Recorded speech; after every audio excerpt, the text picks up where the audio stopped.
McClinsky inside out, backhand, score! Eluding a defender, skating out to the circle, top of the slot, wrister, score! McClinsky working straight away, wrister, score! What a screen by Matt DeBoer! 2-1, Holy Cross! With a lot of speed through the neutral zone, Johnson onside, Knapp, middle, score! Returns it for Cavalieri, back for Knapp, goes down low, score! Knapp's hat trick wins it for Providence! Here comes Brody Gagno, short-handed Gagno! Score!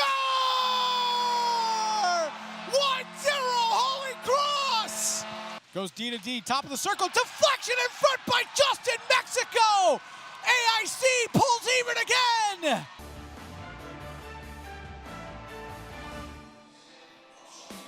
There was a playoff-like atmosphere last night between Canisius and Holy Cross. The game was physical and both teams played at a high level. This afternoon, expect much of the same as they close out the series. From the Hart Center in Worcester, Massachusetts, this is Atlantic Hockey on NESN. Hello everyone and welcome. Alongside my broadcast partner Mike Basile, I am George Bannister. And Mike, round one this weekend went to the Crusaders yesterday. What can we expect from round two? Well, you said, and goals are going to be at a premium. Let's key you in on two players we feel will have the biggest impact today, our .32 health players to watch. First for the Golden Griffins, it's graduate transfer Alex Cicero. Well, it's the final non-conference matchup for UMass Lowell as they welcome Stonehill in for the Saturday night matchup. From the Tsongas Center in Lowell, Massachusetts, this is Hockey East on ESPN. Hello everyone and welcome. Alongside Jim Conway, I am George Bannister. Back here at the Tsongas Center, 5:58 to go, third period. Here's what's upcoming for Stonehill. They got a Division III team in St. Anselm College, and then a couple of D1 games. They make their trek down to Providence to take on Brown at Meehan Auditorium on January 26th. And this is really the end of the schedule as we get to. There's 8 total games left. You have the 2 Division II games against against St. Anselm and Plymouth State. So really just 5 games left against Division I opponents after today. It's sensible. Most of these teams in conferences are really in conference play right now, so it's harder to get non-league games on your schedule at this point of the season. Top of the circle, dragging and shooting. That shot by Nick Anderson got deflected to the far half wall. UMass Lowell content with just keeping the puck in their offensive zone, maybe cycle it around, pin it up against the boards. More importantly, not letting Stonehill smell any type of offensive pressure, like perhaps what could be coming here. Karlstrom's shot gets deflected up and out of play. But that's important for Stonehill because it forces an offensive zone faceoff. Correct. Yeah, and that's the good news for Stonehill. They've got to find a way to start generating some shots here. Right now, shots in the game 25-24, but in the third period, it is 8-3 in favor. I'm sorry. No, 6-3 in favor of Stonehill. So not a ton of offense from either side in this third period here. So if Stonehill is going to find a way here, they're going to have to generate some offense. They've got to find the shots, win faceoffs. That starts it. Lettinen and Bentley. It's won by Lettinen for Stonehill. Gibson will cycle down low behind the net. Greinda. Greinda comes all the way around, goes back up to the point. Gaudette trying to cycle it down low. Lagerback for Greinda. Greinda pestered, gets it to the point. Backhanded for Lagerbach. Couldn't quite stop it with his skate, but Lettinen able to get it. Lagerback was calling for it in the high slot, never got it. Instead, it got to the point for Gaudette. Gaudette on the return pass. Oh, he played it too strong, and as did Chris Delaney on the other side for UMass Lowell. Yeah, that was looking very promising for Stonehill that they would get that grade A. Lagerbach's one-timer gets knocked down. Good defense there by Ben Meehan, and then denied him the second chance as well. 4:35 to go, third period. 2-1 UMass Lowell. Lagerback now double shifting for Stonehill. Trying to provide that big presence in and around the net. And of course, as I say that, he skates off. To the near side, it comes Ireland. Had it poked off his stick, went all the way back for Bankier. Bankier got it. Galanti thought he had tipped that puck a little further. Linesman didn't see it that way. And then Galanti, as he was speaking to the linesman, got a little bump in the back from Matt Krasla saying, hey, how are you?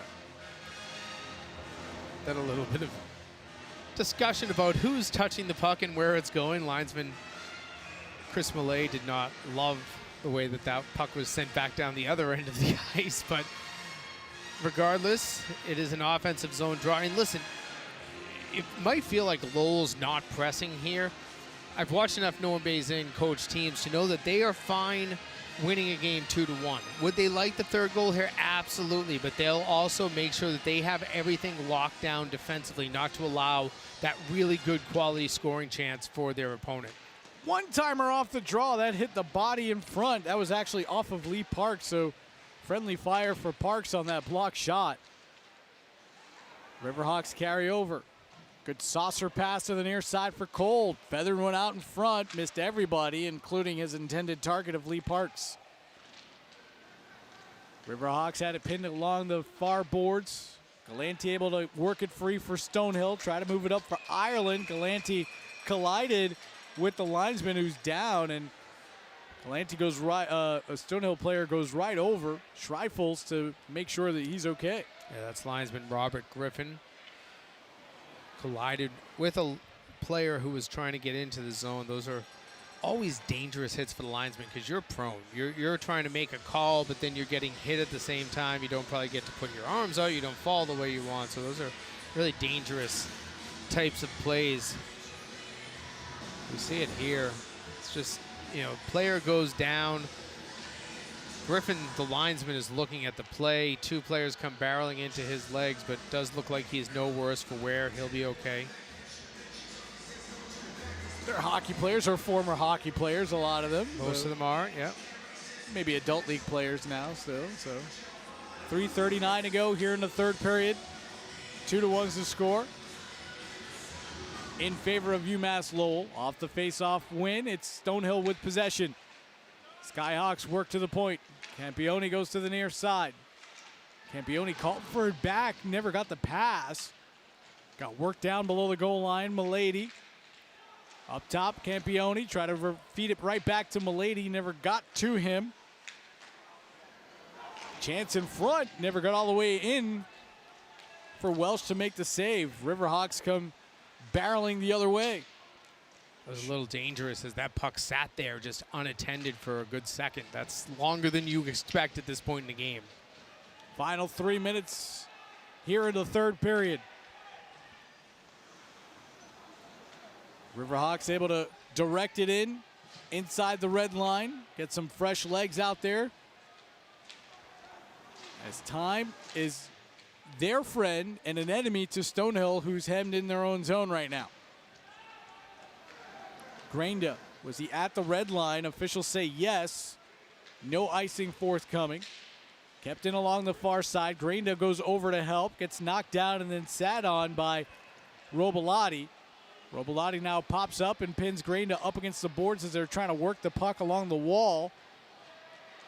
Robilotti takes a tumble. Grainda works it free. Puck comes to the near side. Or a chance. It's a leg out in front. That was an ideal situation for Stonehill. That loose puck pops out. There's two Riverhawks down behind the net. Or through traffic, and Welsh saw it all the way into his belly, and he'll hold on for the whistle. And then some extracurricular activity around the net, as we've had all night long. And remember, we're in a one-goal game. Neither team has a timeout to take. They both use their timeouts on icings to rest some players. So if you're David Berard, you're trying to think of, okay, we've got an offensive zone draw. Is this the time I pull my goaltender? There's 2:04 left in the game. Every coach has a different view on this. I think this will be the time. No, he gets the stop sign from Berard. I think that was a, let's go. No, maybe not. Just look over at me once the puck drops. Let's make sure we win the face-off first. Yeah, I don't know. If I'm Androlovic, I'm a little further out than on my own goal line just in case I got to sprint over. Oh, what a shot there by Frank Ireland. He was in the shooter position. That puck finally found him. No screen, though. Welsh able to see it cleanly. Handles it with the glove. That's the right guy to get the puck, though. Frank Ireland, he has been a prolific scorer in his time here at Stonehill. Both D3, well, I guess it's all been D1 that the time that he has been here. 29 career goals. Centering pass misses everybody for Stonehill. And Dralovic still deep in his cage. Bad angle shot sticked aside by Welsh. Riverhawks get the puck to the neutral zone. Stonehill able to move it back in, and Dralovic still sitting in his cage deep against his goal line. Or on the far side for Stonehill. Final 90 seconds. Giveaway. Skating in with it is Cole. Cole's chance, never a true chance. He just wrapped around to kill some clock. Yeah, smart move. Throw it behind the net. 200 feet away from the other goal. Cole works the far side. Brandon cycles low. And now this is just a game of keep away by UMass Lowell, milking this clock. How much time has Warren here without getting the goalie out? Yeah, that's why I was so surprised with 2 offensive zone faceoffs, why Andralovic was still in his cage. And now Stonehill just now starting to skate forward in the ice. And Dralovic now skating out to the hash mark. He's looking for a signal. He needs to just go. As a goaltender, you have to just go. Extra skater on, Lagerbach to the top, or extra pass, shot, save, rebound, loose